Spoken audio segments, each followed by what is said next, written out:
त्या ठिकाणी मी आपल्याला विनंती करतो, आम्ही यथोचित आपला सन्मान करणारच आहोत, मान्यवरांना पुरस्कार प्रदान होणारच आहे. मी आदरणीय ताईंना विनंती करतो, पण आपण जोरदार टाळ्यांनी त्यांचं स्वागत करूयात. उपस्थितांना आपण या ठिकाणी संबोधित करावं. हरिओम. सर्वप्रथम मी श्री गजाननाला नमन करते, सन्माननीय व्यासपीठ आणि हा राज्यस्तरीय जो पुरस्कार सोहळा आज इथे उत्साहपूर्ण वातावरणात आपण संपन्न करत आहोत, त्याच्यात सहभागी होऊ शकले हे मी माझं भाग्य समजते. पण प्रथमतः मंचावर उपस्थित सर्व मान्यवर, आदरणीय मनोजजी, आदरणीय अलकाताई, आदरणीय ओमप्रकाशजी आणि सर्व मान्यवर, ज्येष्ठ श्रेष्ठ, आपल्याला नमन करते. माझ्या समोर बसलेले आपण सगळेजण आपल्यालाही मनापासून नमस्कार करते. आणि मला बंधुतुल्य असलेले श्री सुरेश यादवजी, ज्यांनी हा अभूतपूर्व सोहळा जुळवून आणलेला आहे, त्यांच्यासाठी एकदा जोरदार टाळ्या वाजवल्या. दोन संस्कृत मधले श्लोक विशद करते. अनेक जन्म संसिद्धी ताव तथैव परांगती.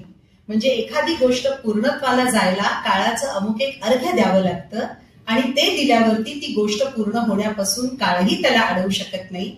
आपण जी मंडळी आहात, ज्यांनी वेगवेगळ्या क्षेत्रामध्ये आपलं कार्य, कर्तृत्व, नैपुण्य दाखवलेलं आहे, त्यांच्या यशाबद्दल, त्यांच्या प्रवासाबद्दल असंच म्हणावंसं वाटतं की आपल्याला आता काळही अडवू शकणार नाही.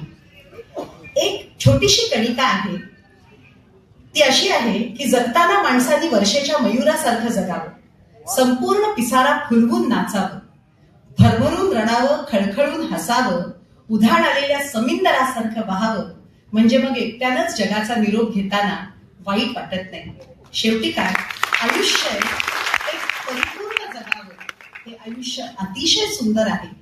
आणि जे काय मनोरथ असेल ते पूर्ण करण्यासाठी मोठे मोठे परिश्रम घ्यावे, मोठी मोठी स्वप्न बघावी, म्हणजे मग रोज सकाळी सूर्योदयाची वाट दूर क्षितिजाकडे बघत करावी लागत नाही, कारण तो सूर्योदय तुमच्या मनामनात झालेला असतो.